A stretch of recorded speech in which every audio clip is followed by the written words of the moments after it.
I'm Paul Benefield, and you're watching Average Joe Sports Talk.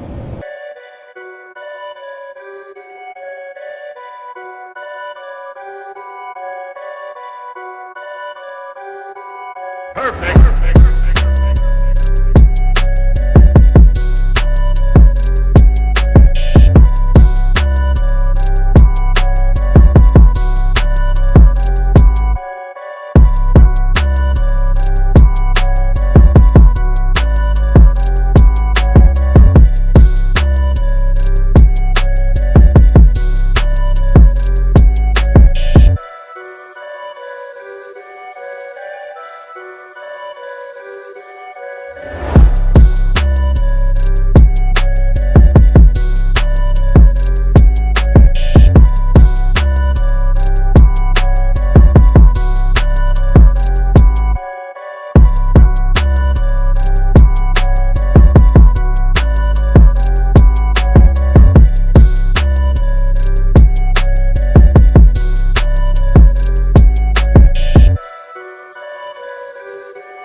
Coach, they say defense wins championships, and yours proved that here tonight. How proud are you of these guys? Well, I'm just, it's hard to express words. God gets all the glory. Excuse me. This team is real special, and they fought a lot of hard luck this year, and we're as proud of them as I can be. Emotional. I am. I'm getting old. I'm getting emotional. Sorry.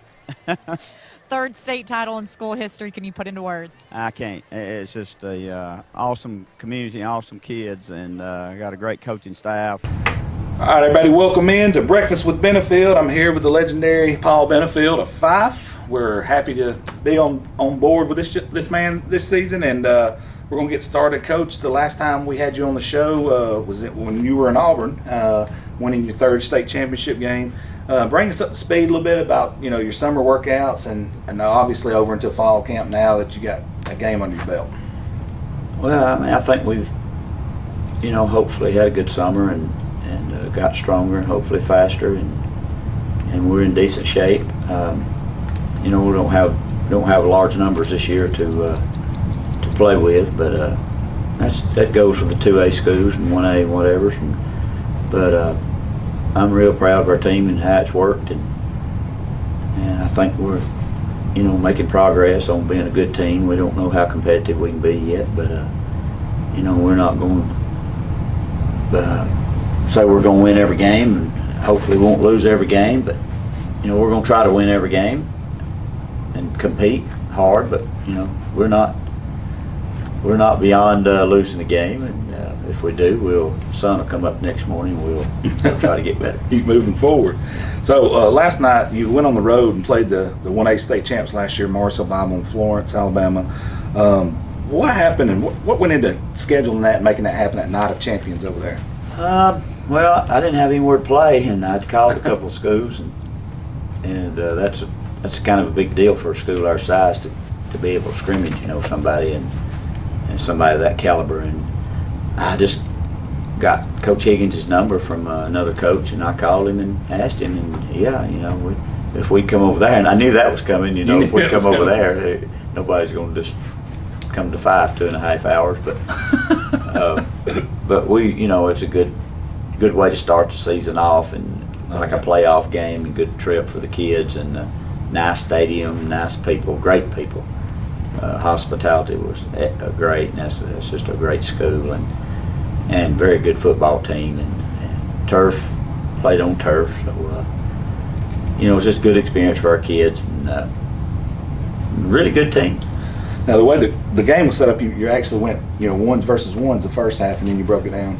Yeah, we do, and as I call it, we played Super Bowl the first half, and that's what me and Coach agreed to do. And in the second half, we'd kind of try to play some, me and him both. It's not like we have a whole second team to put in. It's just like we move people around different positions, but he's real good about agreeing to that. And like I said, it's just a great school, great coaching staff over there, and they got a good thing going on. That's awesome. And I think we got a lot of good out of it, and I hope they did too. And we played our younger guys, and then what we had left. I don't know how many he had, but I think we had about the same number, probably 30 kids. So I think everybody got bruised up a little bit. I got you. Trading a little paint, somebody with a different color. Yeah. So in that first half, when y'all had the onesie, you was actually able to run the ball pretty effectively. Talk about your line play and your platoon of running backs that you got this year. Yeah, I went in with the mindset to get a look of 3 or 4 running backs. Defensively, we had some breakdowns, and it was expected, first scrimmage, and just small things hopefully can be corrected. But and then on offense, I hadn't watched the whole film, but looks like we basically blocked pretty good. Got the jitters out as far as some of our running backs. I played, excuse me, I had 3 kids that played at tailback. Awesome. And 11th grader and 2 sophomores. Like Kyle Duke switched to play some tight end, and then he runs some tailback, and I had another tight end I wanted to play. And we have no seniors starting on defense, so I was playing different levels of ages there at times, and then a couple of seniors that start on the line. But we got some inexperience at certain places and some really good experience at certain places. So I don't know what's going to happen, but we'll just work to get better every day. Talking about Pyron, your quarterback specifically, and his growth, man, he looks like a different player. He's gained around 20 pounds and got a little bit taller. And he seems like more of a natural-born leader. He is. He's moved into that role nicely. He's a really good player, and we're really proud of his performance last night. And actually last year, all year, as a freshman, is unbelievable the kind of courage he has and the heart. But he's got bigger and stronger, and which all it's what your kids are supposed to get on the right kind of workout program. True. We hope to and get faster, but he's an important player for us, and but he's got to have that blocking, and That's right. and he's got to play defense. So when you're 5, if you're a football player, you got to play every play. You got to be a Swiss Army knife. Mm-hmm. So I'm talking about your defense for a second. Last year, Marcel Bible actually scored on 750 points, and you were able to hold them to 13, shut them out in the second half, even when you guys went into the second team, third team. Talk about that. Your defense. I know you said you had some breakdowns, but the overall performance of your defense in that game. Well, they lost. I know they lost a really good running back and a quarterback. We didn't really know what. I didn't do a lot of scouting on them, but I know they've replaced them with pretty good players too. His son, I know, was number 21, was a good back. There's times we stopped them and times we didn't. Had a breakdown in secondary, and they made a long pass on us, and we didn't.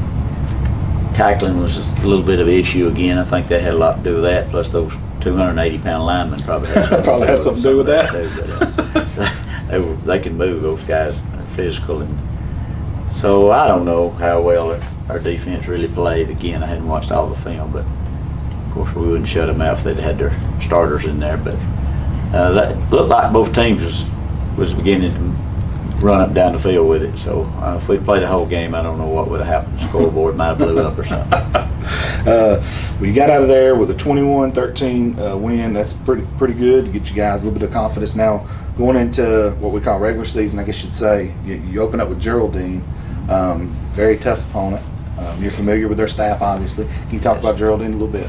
Well, Coach Waldrop, Brad Waldrop's their head coach. He played for me at Sylvania in the 90s, and great guy and a hard-nosed coach. And Coach Arnold is their line coach. He helps them, and great coaching staff. And thing about Coach Waldrop, he's you won't have to worry about when every year when you call him, he's gonna play. He will play. Let's do it. He's not scared. he's not afraid of competition, and we appreciate that out of them. You know, in the last few years, we've kind of got some issues trying to schedule games, but you know, he got his program going right, and they're tough physical kids. It'll be a slobber knocker, and it always is. That's neighbors. They'll play Crossville and then turn around and play us. That's their neighbors on both sides, so they get that out of the way. But we know this is one of their better teams. I guess he's got 9 or 10 seniors, I don't know, and some good players coming back from last year. Just a good team, a solid team. What's it like having, you know, you got your coaching tree now, and you see guys that played for you and guys that coach under you, and you have to go against them? You don't feel like Nick Saban right here? You're proud of him. You know, it's like a son. Right. So you know, you want to beat him, and he wants to beat us, and we want to beat them. But he's still special. You know, when you got a guy that played for you that's coaching, you got to root for him every week. Besides that, but then you're gonna be proud of him anyway, and he does things right. And I got several guys that are coaching now that played for me, and you keep up with them, you know, more than kind of like your own kids if they're coaching, and see how they're doing. So I got several rounds coaching now that They're trying to come for you, Coach. well they'll get me. I know they will. Well, so you'll be on the road this week. Yeah. Geraldine, 7 p.m. Friday night, correct? Yep. It's 5 miles, so not very far. Well, we'll be there. We're going to go with you, Coach, and we're going to shut the show down, and we'll be here next Saturday morning. Okay. Thank you, Coach. Appreciate it.